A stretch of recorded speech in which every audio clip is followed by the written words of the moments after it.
बघा या ठिकाणी दिसतीये का स्क्रीन सर्वांना? चॅट बॉक्स मध्ये टाका येस नो. आवाज येतोय का सांगा एकदा मला. स्क्रीन दिसतेय का? आवाज येतोय का सांगा.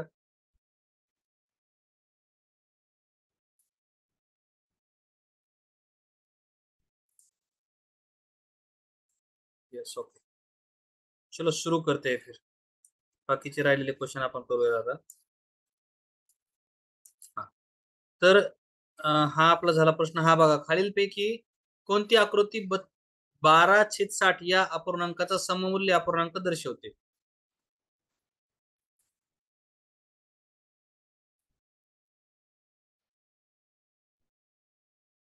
बघा 12 × 12 12×5 1/5 पाहिजे. 1/5 कुठे आहे? इथे 1/4 आहे, हे येत नाही.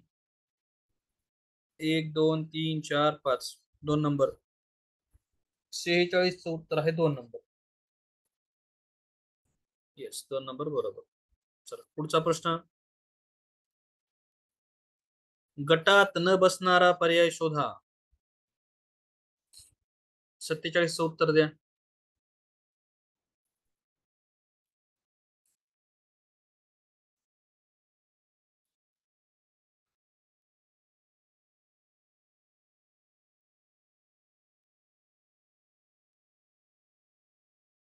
साती साती 49. नाही नाही. 7 1 7. 7 5 35 बरोबर आहे. 5 त्रिक 15, 4 दुने 8. 15 आणि 8 किती होतात? 23.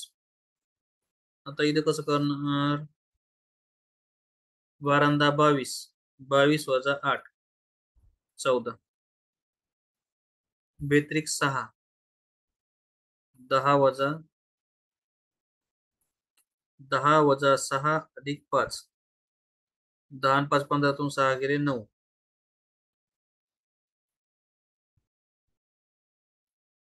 तर हे जे काही चुकीचं दिले हे 3 नंबरचा पर्याय, म्हणून उत्तर 3 नंबर आहे.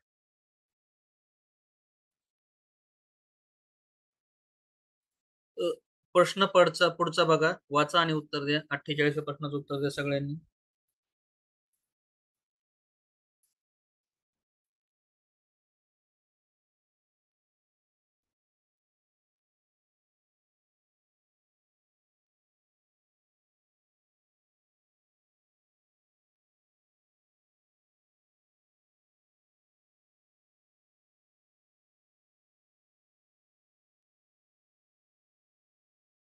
रोशनी सकाळी 11:30 अभ्यासाला बसली व 1:45 उठली, तर तिने किती वेळा अभ्यास केला?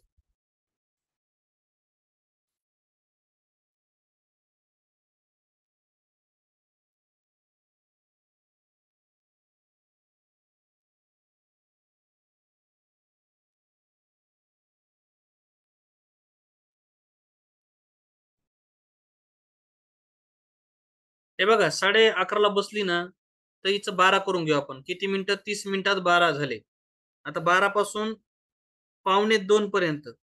आता 1:45 म्हटलं तर 12 1 हे 30 मिनिटं आणि 12 ते 1 है ना, हे 1 तास. म्हणजे 1 तास हा, हे 30 मिनिटं पहिले आणि 1:45 ला उठली म्हणजे इथून पुढे 45 मिनिटं, म्हणजे हे 45 मिनिटं. म्हणजे दिले तुम्ही बघा 1 तास 30 मिनिटं आणि पुन्हा 45 मिनिटं. 5 4 आणि 3 7 आणि हे 1 याच्यातले 60 मिनिटं इकडे दिले तर 2 तास 15 मिनिटं. 3 नंबरचा ऑप्शन 48 चं. येस बरोबर. समजलंय का बरं? हा प्रश्न समजलाय का तुम्हाला? अनम्यूट करतो, कोणाला समजलं नसेल तर सांगा. हो सर समजला. हो sir. Very good very good. तुम्ही हुशार मुलं आहात सगळेजण. आज आमच्या शाळेचा पेपर झाला, त्याच्यात उभयवचन आणि आदरार्थी बहुवचन म्हणजे काय आहे? उभयवचन. उभयवचन म्हणजे जे एक वचनी आणि अनेक वचनी दोन्ही मध्ये येत होते. आणि आदरार्थी आणि सर बहुवचन, आदरार्थी बहुवचन म्हणजे आपण आता समजा आपल्यापेक्षा मोठ्या व्यक्तीला म्हणतो तुम्ही. तुम्ही आता दरवाज्यात बाहेर उभे आपण असं म्हटलं एकच व्यक्ती पण मोठी व्यक्ती तुमच्यापेक्षा, तर तुम्ही काय म्हणणार? तुम्ही घरात या. आता तुम्ही हा शब्द अनेक वचनासाठी वापरतात. तू, तुम्ही. तर तिथं काय म्हटलं? तुम्ही, पण एकाच व्यक्तीला म्हटलं ना आपण, म्हणून त्याला म्हणायचं आदरार्थी अं, अनेक वचन, एकाच व्यक्तीसाठी. समजलं का? हो सर. हा, ओके. द्या प्रश्नाचं उत्तर. हे पुढच्या प्रश्नाचं उत्तर द्या बघा. काय म्हटलंय? सर्वात मोठी तीन अंकी समसंख्या व सर्वात मोठी दोन अंकी मूळ संख्या यांच्यातील फरक किती? तीन अंकी सम, दोन अंकी मूळ. सांगा बरं.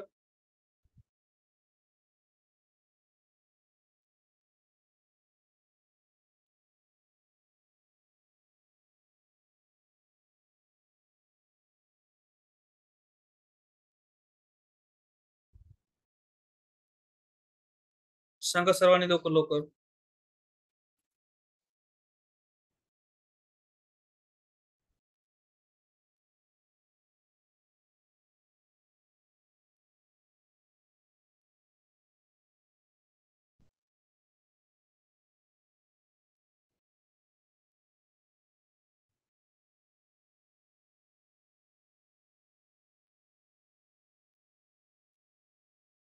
हम्म. आलं का सगळ्यांचं?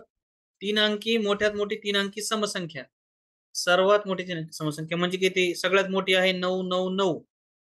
पण समसंख्या म्हणलं तर या 9चा 8 करावं लागेल. आणि मोठ्यात मोठी दोन अंकी मूळ संख्या किती आहे? मूळ संख्या सगळ्यात मोठी 97. आणि 8तून 7 गेला 1 राहिला, 9तून 9 गेले 0, 9, 901. दुसरं ऑप्शन बरोबर आहे आपलं ते. चला बरोबर. तुमचं बरोबर. चला घ्या. पर्सेंटेज सेकडेवारीचा प्रश्न. जिल्हा परिषदेच्या एका शाळेत 120 विद्यार्थ्यांपैकी 60 मुली आहेत, 60% मुली आहेत. त्याच गावातील खाजगी माध्यमिक शाळेत 200 विद्यार्थ्यांपैकी 55% मुली आहेत. तर गावात एकूण किती मुली शाळेत जातात? काढा. सगळ्यांनी उत्तर काढण्याचा प्रयत्न करा. करा लवकर लवकर चला.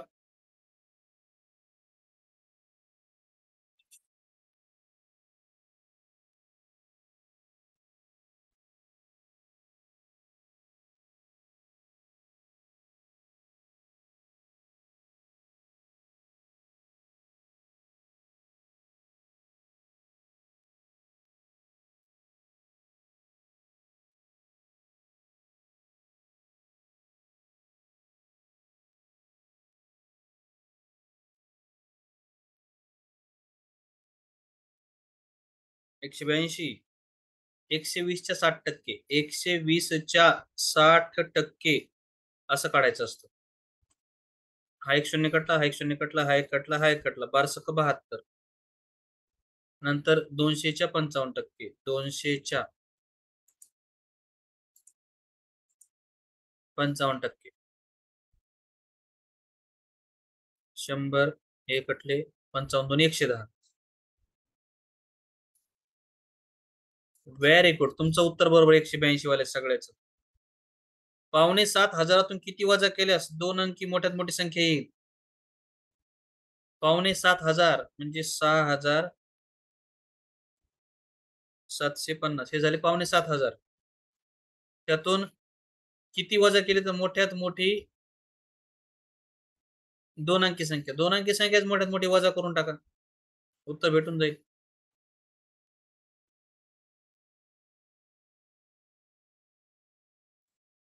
चार, 10, 10तून 9 गेला 1, 6, 14तून 9 गेला 5, 6,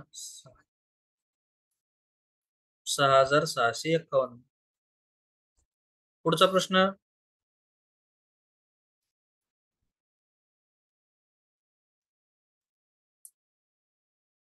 जुलीने 12 मे ते 26 मे, बघा प्रश्न वाचा आणि उत्तर द्या. करा, ट्राय करा सगळ्यांनी.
दोन नंबर नाही येणार. कोण आहे 2 नंबर वाला? हे 2 नंबर उत्तर नाही येणार आहे. लक्ष द्या जरा. हे बघा, काय म्हटलं त्याच्यामध्ये 12 मे पासून 26 जून पर्यंत. आता जून मधले 26 दिवस आणि मे मधले बघा, आता तुम्ही 12 पासून 31 पर्यंत बघा. मी मोजतो हा. असे मोजतो मी. इथे मोजतोय. 12, 13, 14, 15, 16, 17, 18, 19, 20, 21, 22, 23, 24, 25, 26, 27, 28, 29, 30, 15 आणि 31, 15 आणि हे 5, 20 दिवस. मे मधले 20 दिवस आणि जून मधले 26 दिवस. किती झाले सगळे हो? 46 दिवस. रोज किती रुपये जमा करते? 10 रुपये. याला 10 न गुणूया. 460 रुपये तिचे जमा झाले, बरोबर. त्याच्यानंतर मामाने वाढदिवसाला दिलेले 100 रुपये तिने ऍड केले. पुन्हा बाबाने केकसाठी दिलेले 240 रुपये सुद्धा ऍड केले. आता मोजा बरं. 0, 6, 4, 10, 0, 8, 1, 4 आणि 1, 5, 6, 7 आणि 1, 8.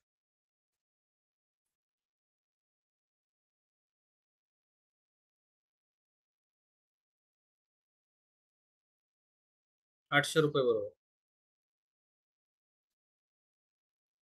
पुढचा प्रश्न बघा.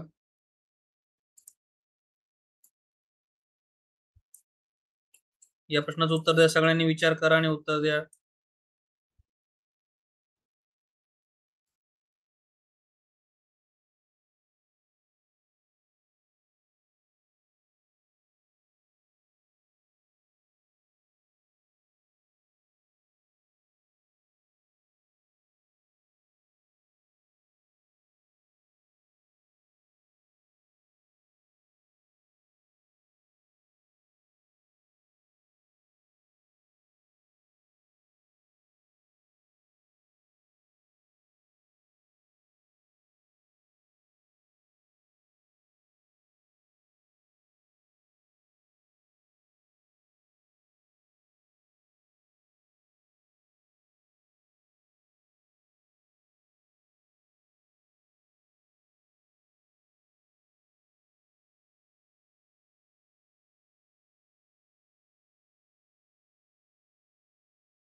बघा काय म्हटलंय. जीवनने 50 रुपये, 100 रुपये, 500 रुपयाच्या प्रत्येकी 2 नोटा बँकेत देऊन त्या रकमेच्या 20 रुपयाच्या नोटा मागितल्या, तर त्याला किती नोटा मिळतो? प्रत्येकी 2 नोटा दिल्या. 500च्या 2 नोटा 1,000 रुपये, 100च्या 2 नोटा 200 रुपये, 50च्या 2 नोटा 100 रुपये. 0, 0, 3, 1. आणि हे जे 1300 आलेले आहेत याला 20 भाग देऊ.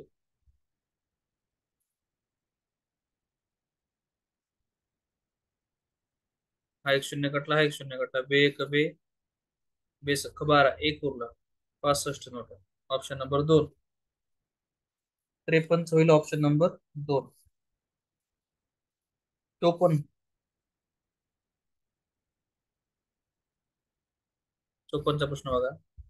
अशी संख्या शोधा की त्याच संख्येने गुणल्यास येणारा गुणाकार हा 27च्या सर्व विभाजकाचा गुणाकार असतो.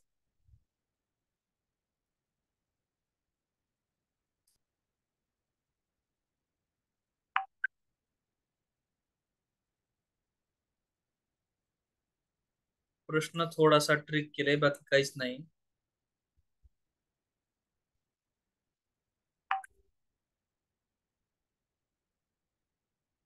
अशी संख्या शोधा की ज्या संख्येला त्याच संख्येने गुणल्यास येणारा गुणाकार 27चे सर्व विभाजक. 27चे सर्व विभाजक म्हणजे 27ला कोणत्या संख्येने भाग जातो? 27ला कोणी कोणी भाग जातो? 1 न जातो, 3 न जातो, पुन्हा 9 त्रिक 27 आणि पुन्हा 27. यांचा गुणाकार करा. जे उत्तर येईल ते बरोबर असेल. 9 त्रिक 27, 27 गुणिले 27 करा. 27 गुणिले 27.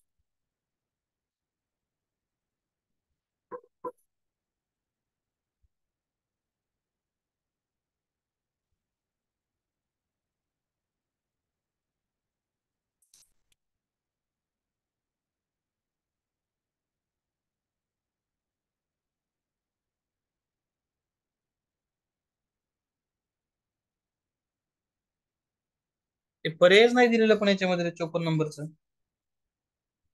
हा प्रश्न काहीतरी चुकलेला आहे. याचं उत्तर 729 यायला पाहिजे. 27 × 27 729.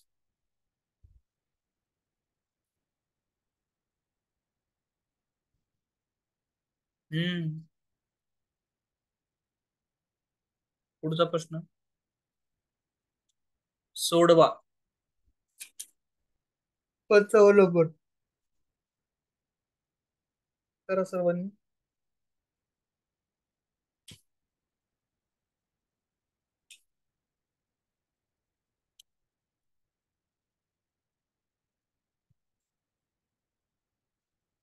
करा 55 नंबरचा प्रश्न सगळ्यांनी सोडवा पटापट.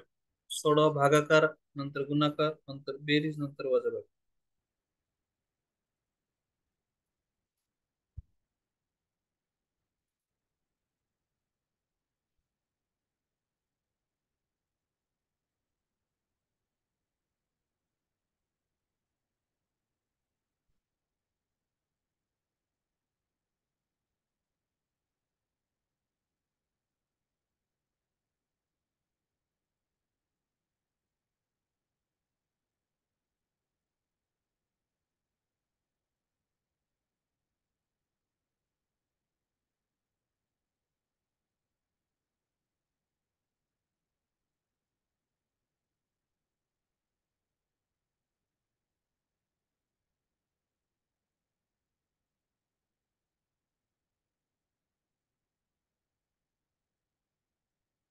काय आलं उत्तर सगळ्यांचं? हे बघा, भागाकार करूयात आपण.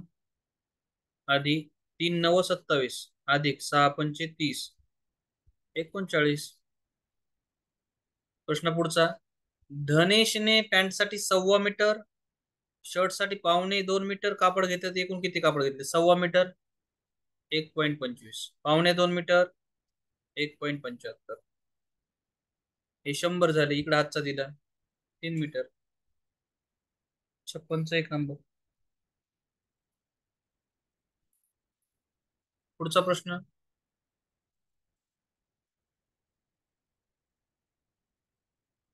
सोहमचा जन्म 15 जून 2011 गुरुवारी झाला. 5व्या वाढदिवसाला कोणता वार असेल? बघा, दिनदर्शिकेचा प्रश्न आला. सोडवा. सोडवा पटापटा.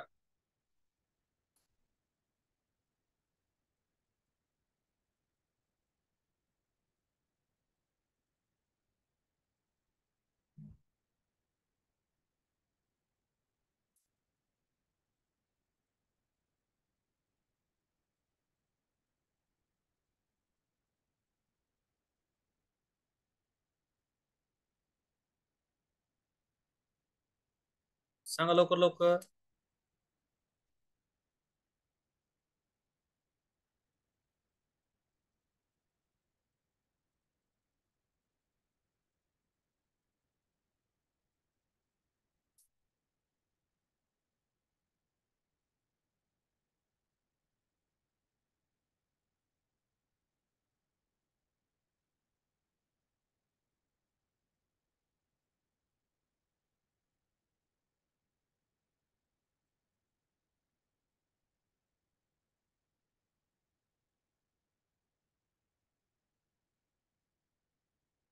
तीन नंबर. ओके, बघा आता. बघा आपण 15 जून काय झालं 2011ला. 11 ते 12, 13, 14, 15, 16. कितवा वाढदिवस पाहिजे आपल्याला त्याचा? 5वा वाढदिवस. हा त्याचा जन्म आहे. हा पहिला वाढदिवस, दुसरा वाढदिवस, तिसरा वाढदिवस, चौथा वाढदिवस, 5वा वाढदिवस. ह्या दोन्ही मध्ये कधी झाला त्याचा जन्म? गुरुवारी. आपण लिहिलं गुरुवार. हा. आता इथे एक दिवस वाढेल. इथे याच्यामध्ये, कारण हे वर्ष आहे लीप वर्ष, इथं एक दिवस वाढला. ह्या लीप वर्षामध्ये 2 दिवस वाढतील. इथं साधं वर्ष 1 दिवस, साधं वर्ष 1 दिवस. आणि लीप वर्षामध्ये तो इथून इथपर्यंत जाताना लीप वर्ष क्रॉस करून पुढे जातोय, म्हणजे 2 दिवस. म्हणजे 2 आणि 2 4 आणि 3 7. तर 7 दिवसानं 7 कटले, म्हणजे वार येईल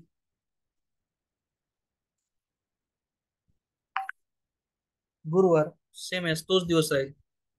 7 दिवस म्हणून गुरुवार 2 नंबर.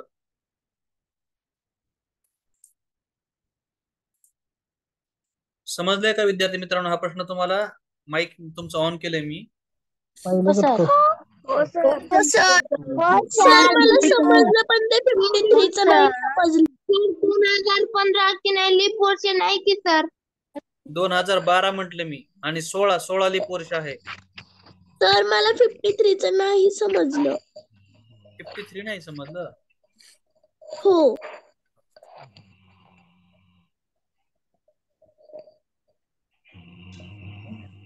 हा, किती सोपा आहे का हा प्रश्न? इकडे बघ, त्यांनी काय म्हटलं, प्रत्येकी 2 नोटा. हे बघ, 500च्या 2 किती झाले? 1000 रुपये. 100च्या 2 किती झाले? 200 रुपये. 50च्या 2 200 100 रुपये. 100 किती झाले? 1300. आणि नोटा किती घ्यायच्या? 1300 20च्या नोटा. 20 न्याला भाग दे. सर 20च्या. पेपर सोडवायला ब्लॅक पेन घेऊन जायचा ना? हा, ब्लॅक ब्ल्यू दोन्ही पण चालतं, कोणताही न्या, पण 2 पेन न्या सोबत. 0 0 कटलं. हे बघ, बे एक बे, बे सख 12, एक उरला. बे पंचे 10. हो की नाही? हा समजलं सर. हा, तुमच्या पेपरवर असतं का तसं दिलेलं काय, कोणतं पेन वापरायचं? तर हे बघा, पर्यायाची उत्तरे नोंदविताना फक्त काळ्या किंवा निळ्या रंगाच्या बॉल पेनचाच वापर करावा. पेन्सिलने नोंदवलेली उत्तरे ग्राह्य धरण्यात येणार नाहीत. काळा घेऊन जा, निळा घेऊन जा, पण चांगला चालणारा घेऊन जा. जेल पेन घेऊन जाऊ नका, बॉल पेन घेऊन जा. हे बघा, बॉल पेनचाच वापर करावा. हा, सोबत आता विषय निघाला म्हणून सांगतो, जर तुमच्याकडे घड्याळ असेल, हातातली घडी असते ना, ती घडी घेऊन जा सोबत. पाण्याची बॉटल घेऊन जा सोबत, पाणी बॉटल, तहान लागते तिथे गेल्यानंतर. तुम्ही जर गावातून तुमच्या शहरामधून म्हणजे खेडेगावात असत राहणार, जर तालुक्याच्या ठिकाणी जात असाल तर सोबत डबा घेऊन जा तुमचा, कारण तिथं 2 पेपर होतात तुमचे. त्याच्यानंतर हॉल तिकीट विसरू नका घरी, हॉल तिकीट घेऊन जा. आणखी काय न्यावं लागेल बघा बरं? घडी, बॉटल, डब्बा, हॉल तिकीट आणि पेन. हा, एवढ्या वस्तू आपल्याला न्यायच्या, हे सोबत असू दे. हम्म. हो सर. आणि सगळे प्रश्न हो सोडवा, सर. गोल गोल व्यवस्थित करा, गोलच्या बाहेर जाऊ देऊ नका. सगळे प्रश्न व्यवस्थित आणि वेळेत झाले पाहिजे सगळे. थोडे फास्ट सोडवायचे, मराठी इंग्रजी फास्ट सोडवायचे, मग बुद्धिमत्तेला आणि गणिताला वेळ मिळतो. हम्म. सर 300 पैकी किती मार्क मिळवावे लागतात? आता सध्या तुम्ही भरपूर मिळवा, 300 पैकी 300. हा, सध्या. मग उद्या बघू आपल्याला किती मिळाले, काय झालं, किती मिळवायचे. आता सध्या आपल्याला सगळेच मिळवायचे, जेवढे आहेत तेवढे. हम्म. सर मला एका पेपर मध्ये 300 पैकी 200 पडलेले. छान. चला, चर्चा न करता आपण पुढच्या प्रश्नाकडे जाऊयात. मी म्हणण्याचा अर्थ आहे तुम्हाला, मी असं म्हणजे, हा 300 पैकी 300 मिळवा असं म्हटलं तर तुम्ही अदरवाईज घेऊ नका. असं वाटेल तुम्हाला की सरांनी मला रागवले किंवा मला असं कसं काय म्हटले. माझ्या म्हणण्याचं तात्पर्य असं आहे की आज आपल्याला तयारी करायची आणि जेवढं शक्य होईल तेवढा चांगला पेपर सोडवायचा. समजा आज आपण विचार करून गेलो पेपर सोडवायलाच की मला 300 पैकी 200ची आवश्यकता आहे, 200 मध्ये मी पात्र होतो, तर मग 200 सोडवायचे म्हटलं तर मग 200च मार्क पडतील आपल्याला. तसं नका करू. आज असा विचार करायचा की जेवढं मला चांगलं सोडवता येईल तेवढं मी चांगलं सोडवणार, चांगले मार्क मिळवणार, आणि मग बघू आपण उद्या किती बरोबर येतात काय नाही. तुम्ही त्या आन्सर, तुम्हाला सोबत आन्सर की मिळते ना त्याची कार्बनलेस कॉपी, हो की नाही? मग आपण त्याच्यावर चेक करूया उद्या आपल्याला किती मार्क मिळणार काय नाही. उद्या आपला क्लास होणार आहे, तर तुम्ही सगळ्यांनी किंवा मग युट्यूबला व्हिडिओ देतो मी तुम्हाला चेक करण्यासाठी, क्लास पण होईल आपला. हा, बघूया उद्या शक्य होतं का आपल्याला क्लास घेणं. आपण घेऊयातच. हम्म. बघा, तर पुढचा प्रश्न बघा, आकृतीतील रेखांकित भागाची शेकडेवारी काढा.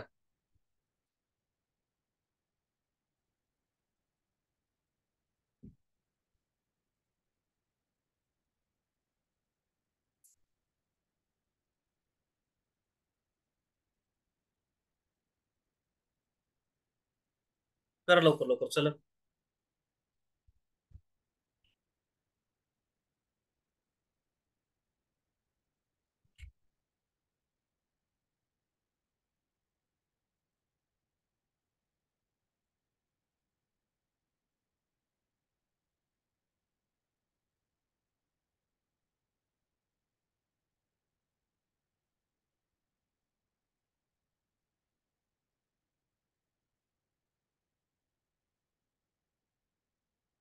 सोपं आहे. किती भाग येतं? 1 2 3 4 5 6 7 आणि 8. दोन भाग रंगवले. 2/8 गुणिले 100. 100 ने गुणायचं असतं टक्केवारी काढण्यासाठी. बे एक बे बे चोक 8 4 एक 4 25 चोक 100 25%. हे भाग काय तर रंगवलेले आहेत रेखांकित भागाची. आणि जर तुम्हाला सांगितलं रेखांकित नसलेल्या भागाची तर ती वेगळी असते. 75% पण आहे. 25% सध्या आपलं उत्तर आहे. आपण पुढचा प्रश्न घ्या. हा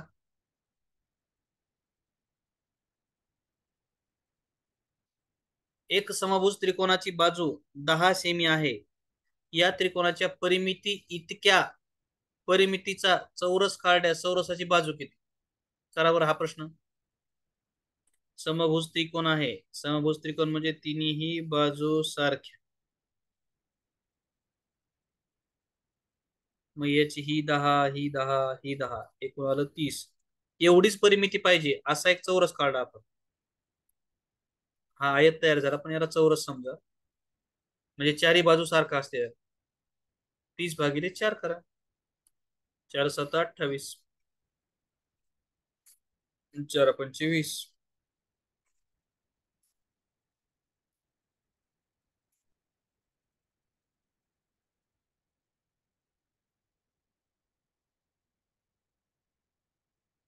साठवा प्रश्न. काल सुद्धा आपण 60 केले होते. आज पण आपण 60च करणार आहे. हा 60. हा 60वा प्रश्न किती सोपा आलाय बघा. कबड्डी खेळणारे विद्यार्थी बास्केटबॉल खेळणाऱ्या विद्यार्थ्याच्या किती पट आहेत? कबड्डी खेळणारे विद्यार्थी हे कबड्डी खेळणारे एक विद्यार्थी म्हणजे 25. 1 2 3 4 5 6 म्हणजे किती झाले हो?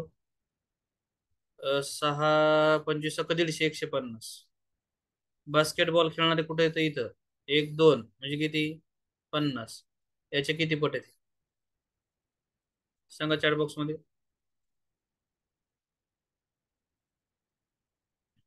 3 पट. आणखीन एक प्रश्न असतो याच्यावर. बघा हा काय म्हणतो तर. क्रिकेट व बास्केटबॉल खेळणाऱ्या विद्यार्थ्याची संख्या ही फुटबॉल व कबड्डी खेळणाऱ्या विद्यार्थ्यांच्या संख्येपेक्षा कितीने कमी आहे? करा पुढचा प्रश्न बघा आणि करा. क्रिकेट व बास्केटबॉल खेळणाऱ्याची संख्या. क्रिकेट 1 2 3 4 5 125. बास्केटबॉल 50 की झाले 175. आणि आता फुटबॉल व कबड्डी. फुटबॉल 1 2 3 4 100. कबड्डी कबड्डी किती? 150. किती झाले हो? 250. 250 मधून 175 गेले. 250 मायनस 175. 50 चे 4. 10 5 केले 5. 4 14 7 गेले 7. बरोबर आहे का माझं हे? 75. 61 उत्तर आहे 1 नंबर.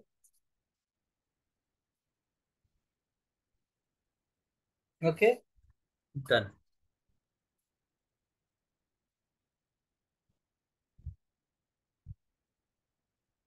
ऐका तुम्हाला आता एक प्रश्न विचारतो मी. हा मला उत्तर द्या सगळ्यांनी.